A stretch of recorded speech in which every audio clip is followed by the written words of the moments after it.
Vou falar aqui e minha cachorrinha tá aqui próximo, por isso ela fazer barulho. É ela. Vamos falar aqui sobre, a irradiação solar, como ela se dá, os porquês. Então, eu vou colocar aqui para rodar. Das terras será que cabem dentro do Sol? Bem, já fizeram essa conta. É mais de 1 milhão de planetas Terra que cabem dentro do Sol. 1.300.000, na verdade. Se for preencher aqui do tamanho da Terra, só a superfície aqui, como a gente fez, só preencher a superfície do Sol, já é meio incontável, não é? Imagina 1 milhão, tudo que está preenchendo a superfície de um lado, de outro e todo o interior da estrela. É muito absurda essa quantidade, né? Então, finalmente, a gente chega na verdadeira escala dos maiores corpos do nosso sistema solar e a gente consegue ter essa dimensão aqui. Tá, legal, mas por que é importante saber disso? Por uma questão de perspectiva. Quando você estuda qualquer área da ciência, você acaba aprendendo tanta coisa que acaba mudando a sua perspectiva de mundo. Às vezes a gente se acha muito grande diante de tudo, e quando a gente começa a perceber que a gente mora num planeta que é tão pequeno perto dos outros, do corpo do sistema solar, a gente começa a refletir melhor. Vou retornar aqui um pouco. Então, este pontinho aqui seria a Terra. Neste contexto, o Sol imenso, eu não veria a curvatura do Sol, porque ele seria praticamente uma reta, incidindo raios aqui, seriam paralelos. Se são paralelos, faria 180 graus e 180 graus, ou seja, 12 horas de dia e 12 horas de noite. Assim, não poderia no eclipse convergir em 0,53 graus aqui, ou seja, faria uma noite, que noite é exatamente a sombra da Terra, não faria uma noite de 0,53 graus. Então, ou o modelo erra num ponto ou noutro, quando atribui tamanhos e distâncias diferentes da realidade. Assim também não haveria crepúsculo, não haveria penumbra. O Sol deixaria de ser uma fonte extensa, Deixaria de ser uma fonte extensa, que a fonte extensa produz sombra e penumbra.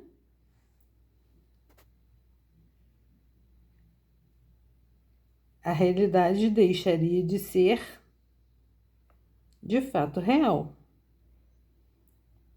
Então, a afirmação da ciência que os raios são paralelos contradiz a realidade, que na realidade temos sombra e penumbra. Para raio paralelo, isto não poderia acontecer. Tá isto posto no meu artigo e aparentemente as pessoas não entendem que uma fonte de luz de 0 grau, ela não pode convergir nem divergir. Eu vou mostrar desta aula aqui, em que o professor demonstra, a divergência de um campo vetorial, ou seja, para um círculo, para uma esfera, o que ocorre? Eu teria que ter 180 graus assim, 180 graus assim, logo 45, 45, 45, ou um ângulo aqui de 90 graus, né? Como o Sol de fato faz. O Sol irradia iluminação a 360 graus. Então, o que é divergência? É o quanto distancia em ângulo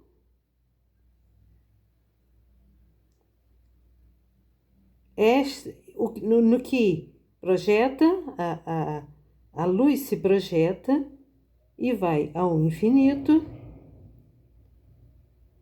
Logo, aqui e aqui e aqui existe uma diferença de quilômetros ou centímetros, ou seja lá qual a medida usada.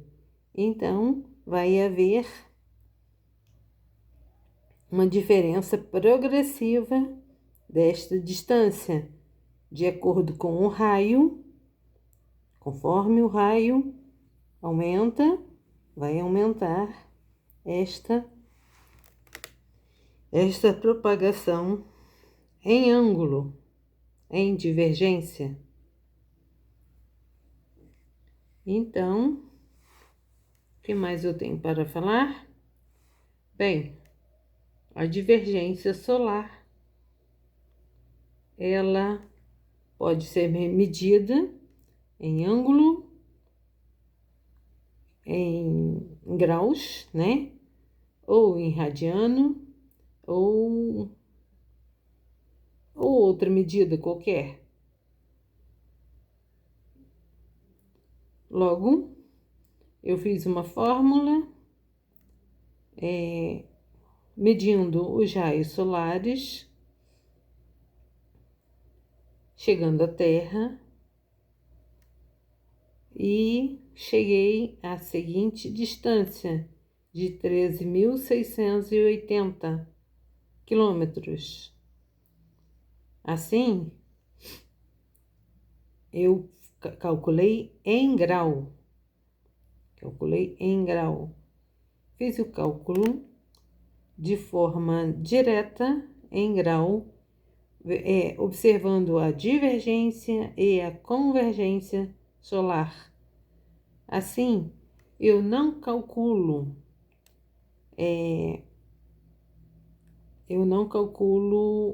por utilizando bissetriz, utilizando tangência, exteriores, né? Eu não calculo não desta forma, e sim pela fórmula, né? Utilizando a divergência e a convergência solar através do raio pi-raio, né? Calculando o raio com esta fórmula, raio sobre pi-raio.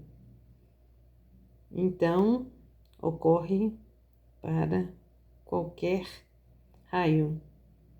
Eu cheguei à distância, né, de 13.680, que seria a divergência, né, dividindo o raio da Terra pelo grau de 0,3183, e que, por acaso, né? Por acaso não, porque está certa a fórmula, eu calculo a divergência solar de 20.037 quilômetros, que é exatamente 180 graus da Terra, que é exatamente metade da esfera, né? Metade da circunferência, ou 50% da Terra. Assim, eu confirmo que a divergência solar, de fato, ocorre assim. Então, não, deixa eu voltar cá para a Terra, cá para o Sol. Aqui, para este desenho aqui, né? Para esse desenho, não, para essa figura, o que ocorre? A divergência solar acontecendo aqui, ela teria que ocorrer assim, assim, né? Eu estou exagerando para que veja. Deveria acontecer assim e assim. Como é para uma Terra muito pequena, seria praticamente paralelo. Mas uma divergência acontecendo para um Sol menor e uma Terra maior, o que vai ocorrer? A divergência vai na Terra menor aqui e na Terra maior e um Sol menor, essa divergência vai atingir toda a Terra. Vai atingir todo o diâmetro da Terra.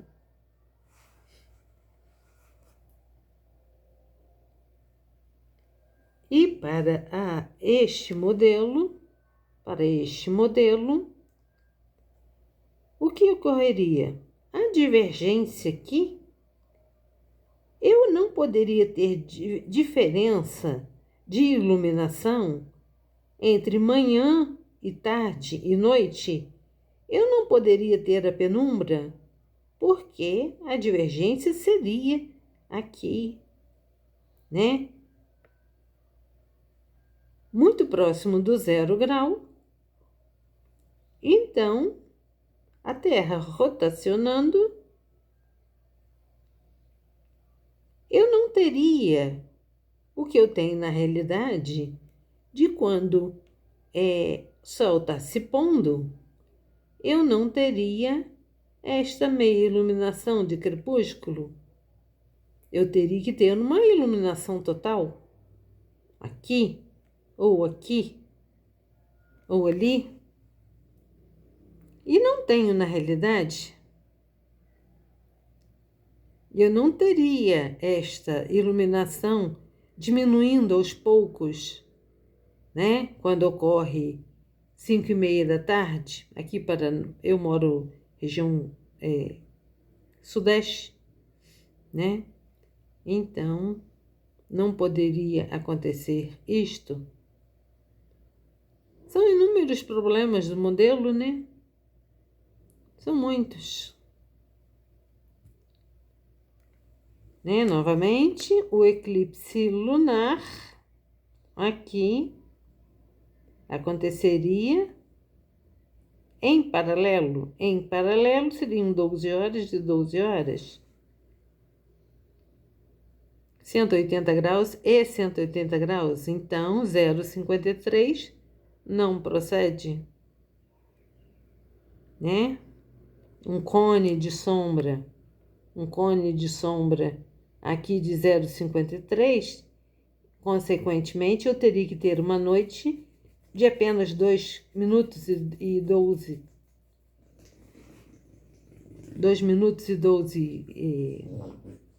segundos, o que não ocorre para a realidade, pois a totalidade do eclipse lunar ocorre em 1h40. Para este modelo